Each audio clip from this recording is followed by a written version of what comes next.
You're listening to Should You Read It? Should You Read It is a weekly podcast that looks at books that can help business owners. I provide critiques and recommendations so that you don't have to wade through everything out there and can get back to running your business. Additionally, with each weekly book, we'll look at how it relates to other books in its field and what ideas cross over along all the books that I've read.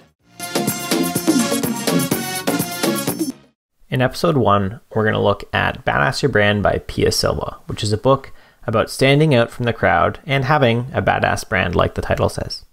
Now, we all want to stand out from the crowd. None of us is interested in being average. Average is a business that's scraping by. They're hitting up a bunch of networking events and hoping that this time something in this network event will be interesting. That this interesting thing will help their business break out. Avoiding this trap of blandness is exactly what Badass Your Brand by Pia Silva is about. Badass Your Brand tells the story of how Silva took her marketing company from one that she hated to run, one that didn't stand out, one that had huge debt, and how she turned it into a company that she loved to run. To understand where this book is going, first we need to understand Silva's definition of what a badass brand is. It's a quote from the book. We define badass brands as those that command a premium price and attract ideal clients. They are able to do this because they are noticeable, memorable, and shareable. These are businesses that are going to stand out. They aren't more of the same. They're leaders in the field, far from that easy road that many of us assume happened to them, that they just lucked into this, brand that's amazing. They worked really hard to get there. There's another quote from the book. Building a business is hard work no matter what. Why would you put all that effort into doing something that you don't even like that much? Why would you bust your butt finding projects that put you to sleep? So this echoes what Ryan Holiday says in Perennial Seller, where he says, deep down, we all harbor fantasy. We do creative work, we throw it in the mail, someone else sends us a contract and doesn't bother us again. No one gets to tell us what to do. Art remains pure and untouched.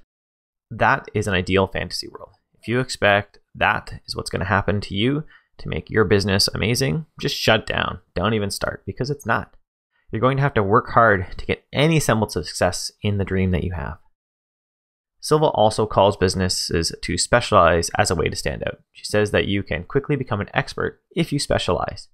Where your competition builds expert status slowly by scattering their effort around between many fields, you build it quickly by being known for one thing you do best. Here's another quote from the book. It says, the beauty of specializing on a process for a focused market is that you can create these processes. The more you do the same kind of project, the more proficient you become. And while doing the same thing over and over may sound boring, I find that it's quite the opposite. You can always improve the skills and what you do. So Silva also says that the best way to earn more is to find that thing you love to do that brings the most profit in your business. This is usually something that is repeatable and that you can standardize. So you should be thinking, say, productized service here for this. Here's another quote from the book. Whenever your favorite thing to do is also your most profitable, you have a huge opportunity. When you focus on selling only the thing you love to do, the thing that also makes the most money, your entire business will become more profitable. So because it's repeatable, you can continue to refine that process and make the work even more profitable. Because you love it, you're energized as you do that awesome work. So I know that you're sitting there wondering how you're going to find that thing you love and that is most profitable. Luckily, Silva doesn't leave us high and dry in her book. One of the extra resources she provides is a workbook that is available to download in trade for your email address. It offers a bunch of great questions that you can use to help find that profitable thing in your business. So there's a few topics in this. We're going to look at how she talks about how to charge more and sell less. Well, this topic covers a few chapters. They have a bunch of overlap, so we're going to cover it all in one shot, the whole topic. First, we need to identify that you're in business of marketing yourself. If you're not telling people about your services, then no one is. Here's a quote from Silva. If you create value in the world, it's your job to market yourself well enough to ensure that your people have access to the valuable services they need. If you fail at communicating your value, your clients will lose when they end up hiring a less valuable competitor because they didn't understand why you are better. So for us, this prospect becomes easier when we narrow our focus. A narrow focus allows us to centralize all the language you use to speak to our customers. You don't need to try and hit, in air quotes, all the people that could possibly purchase from us. So that language ends up being bland and corporate and nothing that regular people will resonate with. Our market will not care when they read that we're for everyone, because then we are for no one, as Dash famously says in The Incredibles. So inside this marketing idea, Silva tells us that we need to be ourselves. We need to show our warts and own up to things that we believe. And while this may put some people off working with us, it also builds fans. The fans will love our attitude and tell everyone about us. Here's another quote from Silva in the book. Most solopreneurs are too scared to be themselves because they need business. They are always trying to do what they think they need to do to get business. So in my business, this is borne out for me. I regularly have coaching clients tell me that they heard about me on a podcast or read about me in a blog post. What stood out to them was that I said, screw the hustle. You got kids and a spouse to be with. So work hard during your work time and then go hang out with them. Or maybe they love that I check email for only about 25 minutes a week usually. They loved that about me and they trusted me because I was saying something different, because I stood out from the crowd, and then they made a purchase from me. Now we're going to cover the topic of what makes a badass brand according to Silva. And she doesn't just leave us with a thought that we need to be ourselves. She actually gives us 4 angles to look at to help make our brand badass. She contends that you need at least 2 of them to stand out from the crowd. So angle 1 is your target market. Here's a quote from the book. For your target market to count, it must be specific enough that your ideal clients would hear about your business and self-identify as your perfect client. So this is where a lot of development agencies die. They say they do WordPress or Angular and that's it. If your ideal client can't see themselves in your marketing copy, then you don't have a tight enough market fit. That's it. Angle 2 is personality. Here's a quote from the book again. But for your brand personality to count as one of your 4 angles, it must meet the requirement. It must somehow be contrary or in contrast to the prevailing personality in your industry. So back to me. For me, this is me only checking my email for 25 minutes a week, or not working more than 35 hours a week. This is why I say screw the hustle, because the hustle substitutes effective work prioritized for just more button chair time. I think you can produce less work of quality, which doesn't stand out when you hustle. You're just doing more instead of doing the most effective work you can. Now, if everyone starts saying screw the hustle, I really don't stand out. What do you do to stand against your industry? Where do you stand against your industry? And how do you show people that you stand against it? Angle 3, lead, product, and sales process. So this is cutting that upfront free work, according to Silva. So no more many phone calls for scoping or free pitching. You have a lead product that gives the client something they can walk away with that is valuable to them. Here's a quote from the book.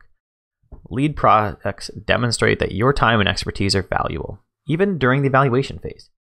So for me, my development projects start with an evaluation phase. I review the client's membership site and make a bunch of recommendations that they can use to build a better site. I don't do free pitching. I don't do RFPs. They're a total waste of my time and my client's time. Angle 4 is the bullseye product. So this takes it up a notch from that initial free product, and your client will have already looked at you and your lead product. They will have already purchased that lead product. In my coaching business, that's going from my boot camp to one of my coaching products. Here's a quote from Silva again. As time goes on, your refined process elevates you higher and higher above the competition. Meanwhile, your competitors are spending their time customizing their process to each client. Thereby, they're going to take the long road to being an expert.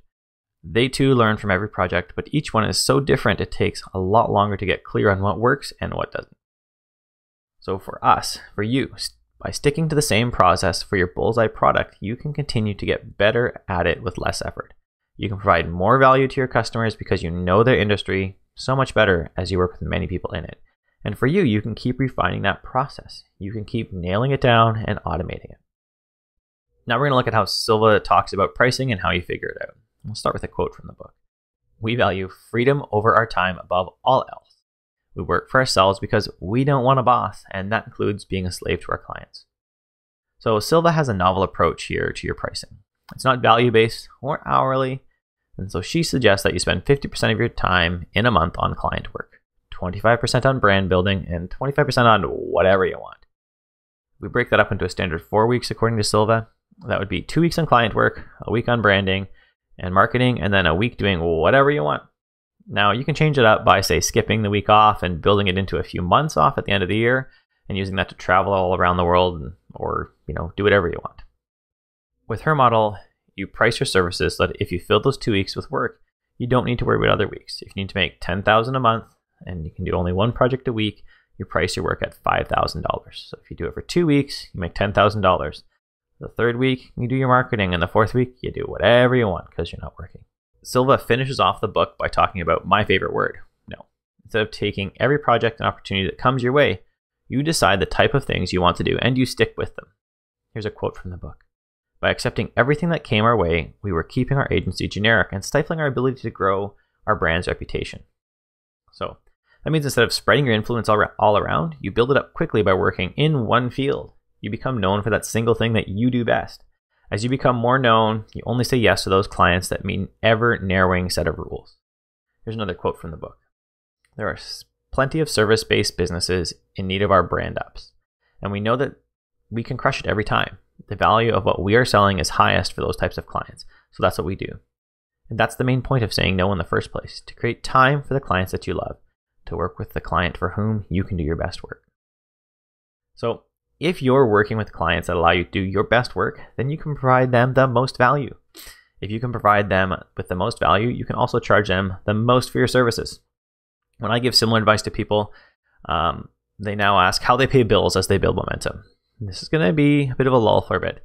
And Silva acknowledges this, and she gives you 3 variables that affect the length of that lull you're going to see. And we'll pull this directly from the book as a quote again.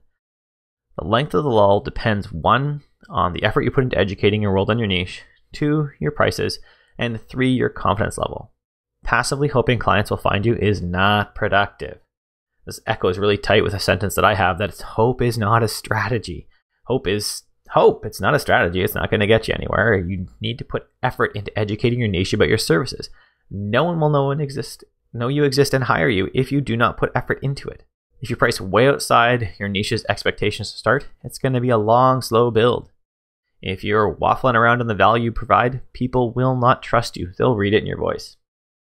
I say that you set out your ideal client and continue to refine the criteria as you get more work. Look back every quarter, you should see more and more work being done inside your niche. If the discomfort of building a special business sounds like way too much work for you, just go get a job. Here's another quote from Silva. You will never build something truly special and unique if you're not willing to be uncomfortable.